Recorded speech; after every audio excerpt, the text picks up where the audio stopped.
السلام علیکم ورحمۃ اللہ تعالی وبرکاتہ۔ نحمده ونصلی ونسلم علی رسولہ الکریم، اما بعد فاعوذ باللہ من الشیطان الرجیم، بسم اللہ الرحمن الرحیم۔ انما یرید اللہ لیذہب عنکم الرجس اہل البیت ویطہرکم تطہیرا۔ صدق اللہ العظیم وصدق رسولہ النبی الامین المتین الکریم۔ ایک مرتبہ بارگاہ رسول و آل رسول میں درود و سلام کا ہدیہ پیش کریں اور پڑھیں اللہم صلی علی سیدنا و مولانا محمد معدن الجود والکرم وآلہ الکرام وابنہ الکریم وبارک وسلم صلاۃ و سلام علیک یا رسول اللہ صلی اللہ تعالی علیہ وسلم۔ عزیزان ملت اسلامیہ، ہماری آج کی یہ محفل فرزند رسول شہزادہ بطول جگر گوشہ مولا کائنات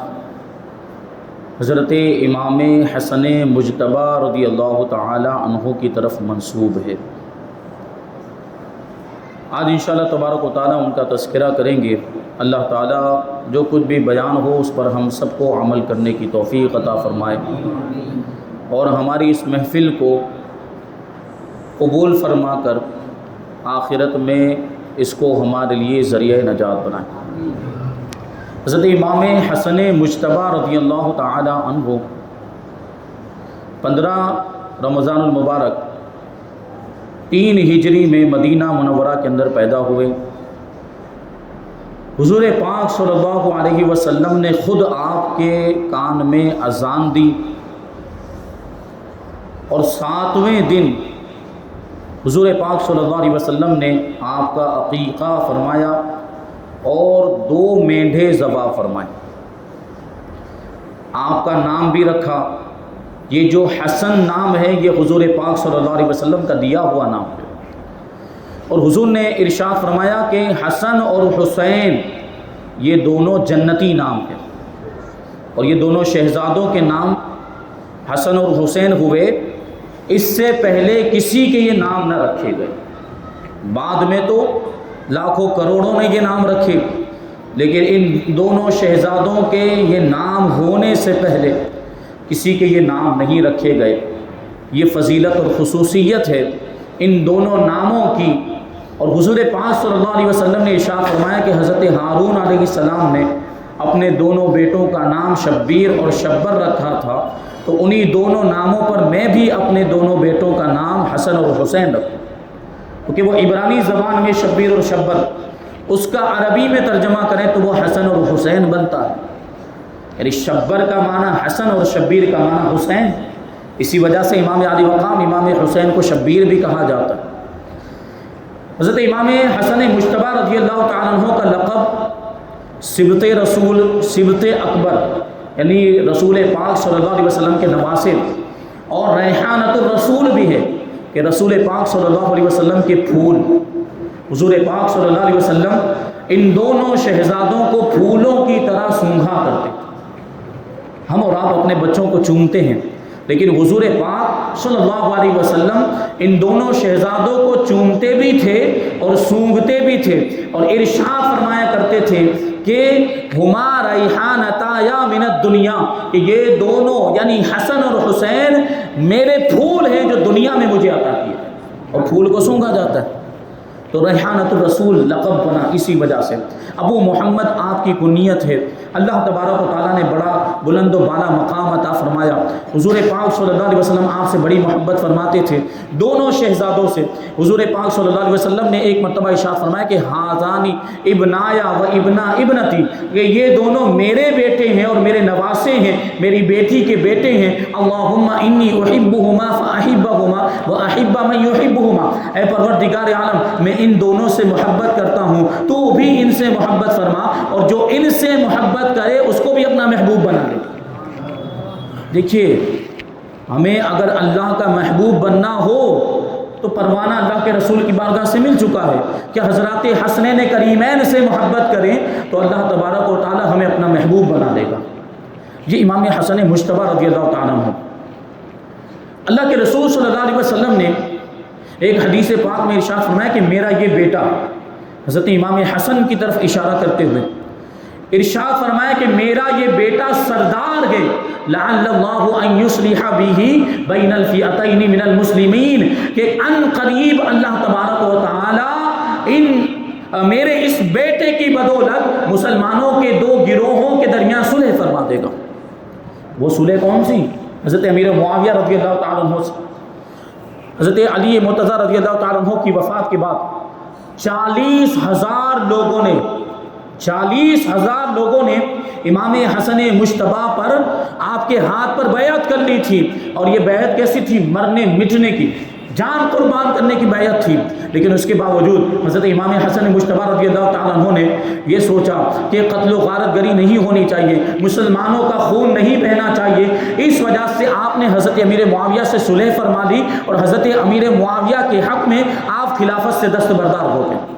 6 مہینے تک آپ کی خلافت رہی۔ اللہ کے رسول صلی اللہ علیہ وسلم نے ارشاد فرمایا تھا کہ میری جو خلافت ہے، جس کو خلافت نبوت کہا جاتا ہے اور خلافت راشدہ کہا جاتا ہے، حضور نے ارشاد فرمایا تھا یہ جو میری خلافت ہے یہ 30 سال تک رہے گی۔ امام حسن مجتبی رضی اللہ تعالیٰ عنہ کے 6 مہینے مکمل ہوئے، وہیں پر خلافت راشدہ کے بھی 6 مہینے 30 سال مکمل ہوتے۔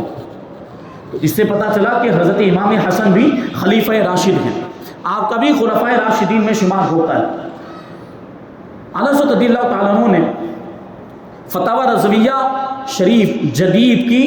28ویں جلد میں فرماتے ہیں، حضرت ملا علی قاری حنفی رحمۃ اللہ تعالیٰ علیہ کے حوالے سے یہ بات لکھی کہ امام حسن مجتبی رضی اللہ تعالیٰ عنہ نے فتنے کا خیال کرتے ہوئے، فساد کا خیال کرتے ہوئے کہ جنگ و جدال ہوگا، خون ریزیاں ہوں گی، آپ نے حضرت امیر معاویہ سے صلح فرما لی تھی، تو اللہ تبارک و تعالیٰ نے اس صلح کی بدولت ان میں اور ان کی اولاد میں غوثیت کبریٰ کا مرتبہ رکھ دیا کہ سب سے پہلے قطب اکبر اور غوث اعظم خود امام حسن مجتبی رضی اللہ تعالیٰ عنہ ہوئے، اور درمیانی غوث اعظم سیدنا شیخ عبد القادر جیلانی ہوئے، اور آخری غوث اعظم امام مہدی رضی اللہ تعالیٰ عنہ ہوں گے، وہ بھی امام حسن کی اولاد ہی میں سے ہوں گے، غوث پاک بھی امام حسن کی اولاد میں سے ہیں۔ تو یہ شان ہے، وہ صلح مسلمانوں کے گروہوں کے اندر امام حسن مجتبی نے فرما دی، تو اس کی بدولت اللہ تبارک و تعالیٰ نے غوثیت کبریٰ کا مقام آپ کو عطا فرما دیا، اور آپ کی اولاد کو عطا فرما دیا۔ امام حسن مجتبی رضی اللہ تعالیٰ عنہ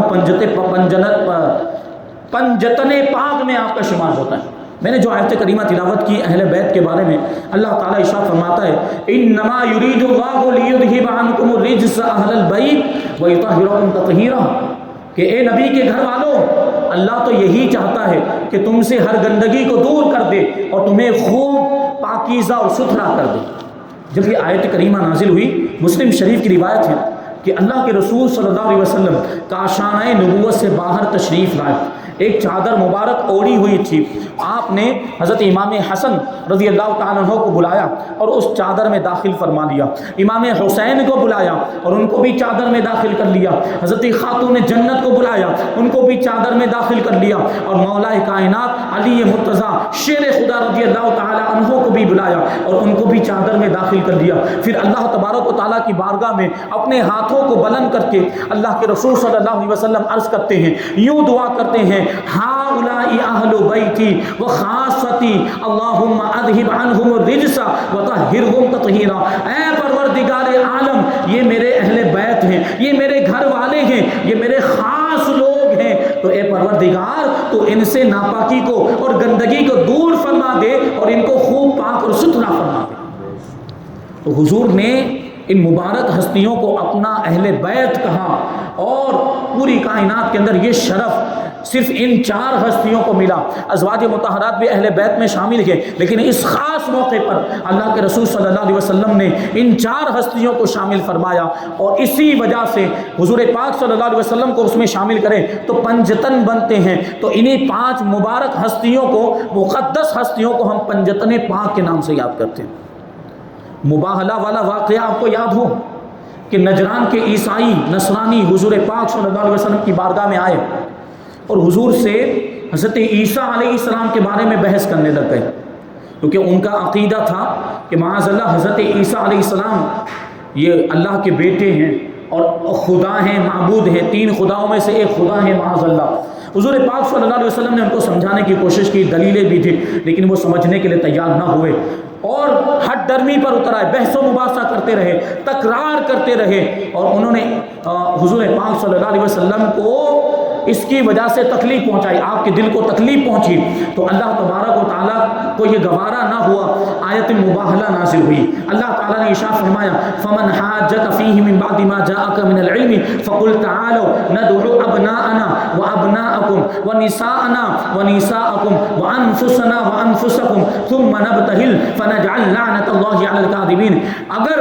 اس کے بعد بھی کہ آپ کے پاس علم آ چکا حضرت عیسیٰ علیہ السلام کے بارے میں، یقینی علم آپ کو حاصل ہو چکا ہے، اس کے بعد بھی اگر کوئی حضرت عیسیٰ کے بارے میں آپ سے کوئی بحث و مباحثہ کرے، آپ سے کوئی حجت بازی کرے، آپ سے مخاصمہ کرے، تو آپ فرما دیجئے کہ آؤ ہم اپنے بیٹوں کو بلاتے ہیں، تم اپنے بیٹوں کو بلاؤ، ہم اپنی عورتوں کو بلاتے ہیں، تم اپنی عورتوں کو بلاتے ہیں، ہم اپنی عورتوں کو بلاتے ہیں، تم اپنی عورتوں کو بلاؤ، ہم خود بھی آتے ہیں، تم خود بھی آؤ، پھر ہم اللہ کی بارگاہ میں گڑ گڑا کر دعا کریں اور جھوٹوں پر اللہ کی لعنت بھیجیں۔ یہ آیت مباہلہ نازل ہوئی تو اللہ کے رسول صلی اللہ علیہ وسلم نے وہ نجران کے نصرانیوں کو دعوت مباہلہ دی اور ارشاد فرمایا کہ میدان میں آ جاؤ کہ ہم مباہلہ کرتے ہیں۔ اللہ کے رسول صلی اللہ علیہ وسلم نے صبح کے وقت جب میدان مباہلہ میں جانے کا ارادہ کیا تو اس شان کے ساتھ کاشانہ نبوت سے حضور پاک صلی اللہ علیہ وسلم باہر تشریف لائے کہ آپ کے ایک ہاتھ میں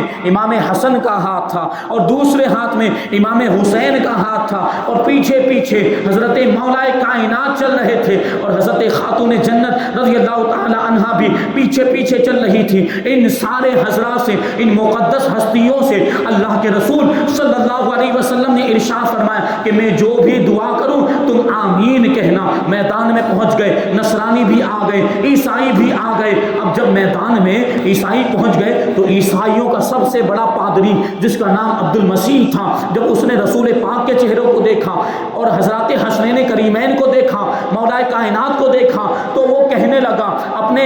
ساتھیوں سے کہنے لگا اور اپنے ماننے والوں سے کہنے لگا کہ میں ایسے چہرے دیکھ رہا ہوں کہ اگر یہ اللہ کی بارگاہ میں ایک بلند و بالا پہاڑ کو اپنی جگہ سے ہٹانے کے لیے دعا کر دیں تو اللہ تبارک و تعالی ان کی دعا کی بدولت پہاڑ کو بھی اپنی جگہ سے ہٹا دے گا۔ خبردار ان سے ہرگز مباہلہ نہ کرنا ورنہ ہلاک و برباد ہو جاؤ گے اور روئے زمین پر ایک بھی نصرانی باقی نہیں رہے گا، ایک بھی عیسائی باقی نہیں رہے گا۔ اب وہ لوگ گھبرا گئے اور جزیہ ادا کرنے پر راضی ہو گئے، جزیہ اور ٹیکس ادا کرنا انہوں نے منظور کر لیا۔ اللہ کے رسول صلی اللہ علیہ وسلم نے ارشاد فرمایا کہ اگر یہ لوگ مجھ سے مباہلہ کرتے تو اللہ کا عذاب قریب آ چکا تھا، یہ بندروں اور سوروں کی شکل میں مسخ کر دیے جاتے اور ہلاک و برباد ہو جاتے، اور قہر الہی کی ایسی آگ ان کے اوپر برستی جو جنگلوں کو جلا دیتی اور جنگل کے چرند پرند بھی اس میں جل کر خاک ہو جاتے، اور ایک ہی سال کے اندر پوری روئے زمین سے سارے نصرانیوں کا خاتمہ ہو جاتا، ایک بھی عیسائی روئے زمین پر باقی نہیں رہتا۔ یہ مقدس ہستیاں ہیں، امام حسن مجتبیٰ بھی ان مقدس ہستیوں میں شامل تھے۔ اللہ تبارک و تعالیٰ نے کیسی شان عطا فرمائی۔ حضور پاک صلی اللہ علیہ وسلم کے ایسے شہزادے کہ حضور پاک صلی اللہ علیہ وسلم کی خوبیاں، حضور پاک صلی اللہ علیہ وسلم کی صفات اور اخلاق نبوت کا وافر حصہ حضرت امام حسن مجتبیٰ کو ملا۔ ظاہر سی بات ہے نواسے ہیں تو نواسے کو نانا کی خوبیاں تو ملنی ہیں۔ اللہ تبارک و تعالیٰ نے سخاوت کی بھی کیسی خوبی اور کیسا کمال عطا فرمایا تھا، کیسی سخاوت کیا کرتے تھے۔ ایک روایت میں آیا کہ ایک مرتبہ حضرات حسنین کریمین اور حضرت عبداللہ ابن جعفر رضی اللہ تعالی عنہم یہ حج کے لیے تشریف لے جا رہے تھے، تو یہ قافلہ روا دوا تھا منزل کی طرف، لیکن جو کھانے پینے کا سامان تھا، اس کا جو اونٹ تھا وہ بہت ہی پیچھے رہ گیا، اور اس کی وجہ سے کھانے پینے کافی دیر ہو گئی، کھانے پینے کا سامان مہیا نہیں ہو پایا، تو بھوک لگی، پیاس لگی، تو حضرت حسنین کریمین اور حضرت عبداللہ ابن جعفر رضی اللہ تعالیٰ عنہم راستے میں ان کو ایک بوڑھی عورت کا خیمہ نظر آیا، تو خیمے میں یہ حضرات تشریف لے گئے اور اس بڑھیا سے کہا کہ پینے کے لیے پانی دیا، پینے کے لیے کوئی چیز دی جائے، تو اس بڑھیا نے فوراً، اس کے پاس ایک بکری تھی، اس بکری کا دودھ دوہا، اس بکری کا دودھ نکالا اور ان مقدس ہستیوں کے سامنے وہ دودھ پیش کر دیا۔ ان حضرات نے وہ دودھ نوش فرمایا، لیکن بھوک بھی لگی تھی، تو کہنے لگے کہ ہمیں بھوک بھی لگی ہے تو کھانے کے لیے کوئی چیز ہو تو وہ بھی پیش کی جائے۔ تو وہ بڑھیا جواب دیتی ہے کہ کھانے کا ویسے تو کوئی انتظام نہیں، وہ بڑھیا بڑی غریب تھی، وہ کہتی ہے کہ کھانے کا ویسے تو کوئی انتظام نہیں، یہی بکری جس کا دودھ میں نے ابھی آپ کو پلایا ہے، بس یہ ایک بکری گھر کے اندر موجود ہے، اگر آپ چاہیں تو اس بکری کو ذبح کر کے اس کو پکا کر کھا لیں، اس کا سالن بنا کر کھا لیں۔ دیکھیں غریب ہے لیکن دل بہت بڑا ہے، اور وہ اہل بیت نبوت کی خدمت کر رہی ہے، اس کا صلہ یقیناً اس کو ملنے والا ہے، لیکن وہ صلہ کیا ملے گا آپ سنیں گے تو ایمان تازہ ہو جائے گا۔ تو حضرات حسنین کریمین اور حضرت عبداللہ ابن جعفر رضی اللہ تعالی عنہم نے اس بکری کو ذبح کیا، اس کو پکایا، اور پکانے کے بعد اس کو کھا لیا، اور پھر اپنے سفر کی طرف روانہ ہوتے ہوئے اس بڑھیا سے کہتے ہوئے گئے کہ ہم قریشی ہیں، خاندان قریش سے ہمارا تعلق ہے، رسول پاک صلی اللہ علیہ وسلم کے قبیلے سے ہمارا تعلق ہے، ہم جا رہے ہیں، جب واپس آئیں گے تو تم ہمارے پاس آنا، ہم ضرور تمہارے احسان کا تمہیں بدلہ دیں گے۔ تو حضرات حسنین کریمین اور حضرت عبداللہ ابن جعفر وہاں سے روانہ ہو گئے۔ یہ بات آئی گئی ہو گئی، جب بڑھیا کا شوہر شام کو گھر آیا تو بکری موجود نہیں تھی، ماجرا پوچھا کیا ہوا، تو بڑھیا نے پورا واقعہ بیان کر دیا کہ میں نے دودھ بھی پلایا، بکری ذبح کر کے کھلا دی۔ تو وہ شوہر جو بڑھیا کا شوہر تھا بڑا ناراض ہوا کہ وہ ہمارے رشتہ دار تو لگتے نہیں تھے، ہماری ان سے کوئی دوستی نہیں، ہمارا ان سے کوئی تعلق نہیں، ہم ان کو جانتے بھی نہیں تھے، اور تم نے ان کو اپنی بکری ذبح کر کے کھلا دی، یہ کیا معاملہ ہو گیا۔ وہ بڑا ناراض ہوا تھا، لیکن بڑھیا نے کوئی جواب نہیں دیا۔ آخر کار دن گزرتے گئے، ایک وقت ایسا آیا کہ یہ بڑھیا اور اس کا شوہر مدینہ منورہ میں پہنچے، اپنی کسی ضرورت کی وجہ سے، بہت ہی غریب تھے، مدینہ منورہ میں رہنے لگ گئے، لیکن وہاں پر رہنے کے لیے، زندگی گزارنے کے لیے کچھ تو کرنا تھا، تو دیکھے غربت کا یہ عالم تھا، تنگ دستی اور افلاس کا یہ عالم تھا کہ دونوں میاں بیوی اونٹ کی مینگنیاں چنتے تھے اور اونٹ کی مینگنیوں کو بیچ کر اپنا گزر بسر چلایا کرتے تھے۔ سوچنے جیسی بات، اتنے غریب تھے۔ تو مدینہ منورہ کے اندر یہ دونوں میاں بیوی رہتے تھے۔ اب ایک مرتبہ کیا ہوا کہ وہ جو بڑھیا تھی وہ اپنے کسی کام سے ایک جگہ پر جا رہی تھی، تو وہ حضرت امام حسن مجتبی رضی اللہ تعالی عنہ کے مکان کے قریب سے گزری۔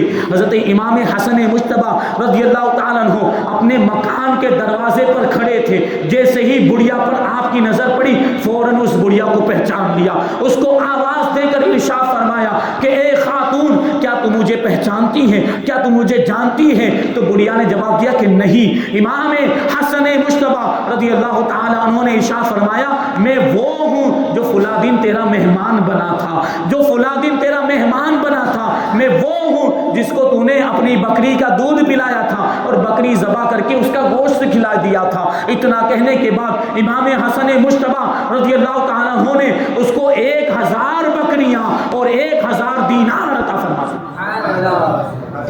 اور پھر اپنے خادم کو حکم دیا کہ اس بڑھیا کو امام حسین کے پاس لے کر جاؤ، اس بڑھیا کو امام حسین کے پاس لے کر جاؤ۔ وہ خادم، وہ غلام اس بڑھیا کو امام علی مقام امام حسین رضی اللہ تعالیٰ عنہ کے پاس لے کر آیا، تو امام علی مقام امام حسین رضی اللہ تعالیٰ عنہ نے پوچھا بڑھیا سے کہ میرے بھائی صاحب نے، میرے بڑے بھائی جان نے تم کو کیا دیا ہے؟ تو بڑھیا نے جواب دیا کہ 1000 دینار دیے اور 1000 بکریاں دی۔ تو امام علی مقام نے بھی اس کو 1000 دینار اور 1000 بکریاں عطا فرمائی۔ لیکن آگے اور سنیں، امام علی مقام نے کہا ٹھیک ہے، اب اس بڑھیا کو حضرت عبداللہ ابن جعفر کے پاس لے کر جائیں۔ کہ اس سفر میں وہ بھی تو شریک تھے. حضرت جعفر طیار کے شہزادے ہیں حضرت عبداللہ ابن جعفر رضی اللہ تعالیٰ عنہ. تو خادم اس بڑھیا کو حضرت عبداللہ ابن جعفر کے پاس لے کر پہنچا تو حضرت عبداللہ نے پوچھا کہ حضرات حسنین کریمین رضی اللہ تعالیٰ عنہما نے تمہیں کیا دیا؟ تو بڑھیا نے جواب دیا کہ دونوں نے ملا کر 2000 دینار اور 2000 بکریاں دی ہیں. تو حضرت عبداللہ ابن جعفر رضی اللہ تعالیٰ عنہ نے بھی اپنی طرف سے 2000 دینار اور 2000 بکریاں اس بڑھیا کو عطا فرمایا. اب وہ بڑھیا 4000 دینار اور 4000 بکریاں لے کر اپنے شوہر کے پاس پہنچے اور اس کو بتایا کہ دیکھ یہ اہل بیت نبوت کی سخاوت ہے. تو اس کو شرمندگی ہوئی جو اس نے کلمات کہے تھے، اس پر اس کو ندامت ہوئی. یہ حضرت امام حسن مجتبیٰ اور حضرت امام حسین کی یہ سخاوت دیکھیں اور یہ مقام و مرتبہ کیسی شان ہے. اللہ تبارک و تعالیٰ نے کیسا مرتبہ حضرت امام حسن مجتبیٰ رضی اللہ تعالیٰ عنہ کے بارے میں روایتوں میں آیا ایسے سخی تھے کہ آپ نے اپنی زندگی میں 2 مرتبہ اپنا سارا مال اللہ کی راہ میں خرچ کر دیا اور 3 مرتبہ اپنا آدھا مال اللہ کی راہ میں خرچ کر دیا. جو بھی ضرورت مند ہوتا، جو بھی حاجت مند آتا، اس کو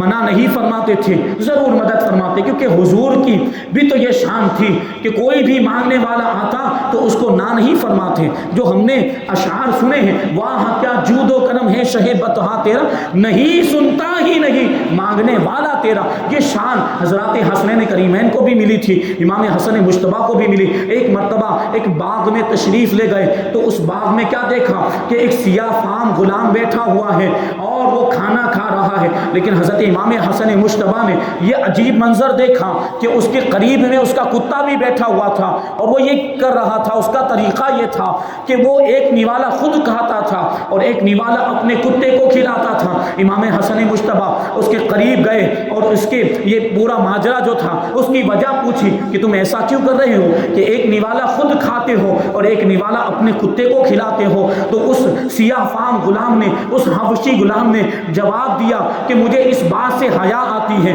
مجھے اس بات سے شرم آتی ہے کہ میں خود تو کھانا کھا لوں اور میرا کتا بھوکا رہ جائے، اس لیے ایک نوالا میں خود کھاتا ہوں اور ایک نوالا اپنے کتے کو کھلاتا ہوں. امام حسن مجتبیٰ کو اس کی یہ بات بہت پسند آئی. ارشاد فرمایا جب تک میں واپس نہیں آ جاتا یہیں پر رکے رہنا. امام حسن مجتبیٰ اس باغ کے مالک کے پاس گئے اور اس غلام کے آقا کے پاس گئے اور جانے کے بعد امام حسن مجتبیٰ نے ایک بڑی رقم ادا کر کے اس غلام کو بھی خرید لیا اور اس باغ کو بھی خرید لیا اور واپس آئے. واپس آنے کے بعد اس غلام کو آزادی کا مژدہ سنایا کہ تمہیں آزاد کر دیا، میں نے تمہیں خرید کر تمہیں آزاد کر دیا اور یہ غلام تحفے میں تمہیں دیتا ہوں، یہ باغ جو ہے یہ تحفے میں تمہیں دیتا ہوں. میں نے تم سے، تمہارے مالک سے تم کو بھی خرید لیا اور تمہارے باغ کو بھی خرید لیا. آج سے تم آزاد ہو اور یہ باغ تمہارا ہے. لیکن وہ بھی تو اہل بیت کا چاہنے والا تھا، وہ بھی اللہ کی راہ میں خرچ کرنے کا ثواب جانتا تھا، فضیلت اس کو معلوم تھی. سوچیں ضرورت تھی، وہ غریب تھا، حاجت مند تھا، لیکن اس کے باوجود دیکھیں جب اس نے امام حسن مجتبیٰ کی سخاوت کو دیکھا تو اس کا سخاوت کا جذبہ بھی جاگ اٹھا. تو وہ کہنے لگا کہ یہ باغ جو آپ نے مجھے ہبا کیا ہے اور اللہ کی رضا کے لیے ہبا کیا ہے، اسی پروردگار کی رضا کے لیے اس باغ کو میں اللہ کی راہ میں ہبا کرتا ہوں. یہ شان ہے امام حسن مجتبیٰ. 25 حج پیدل آپ نے 25 حج فرمائے،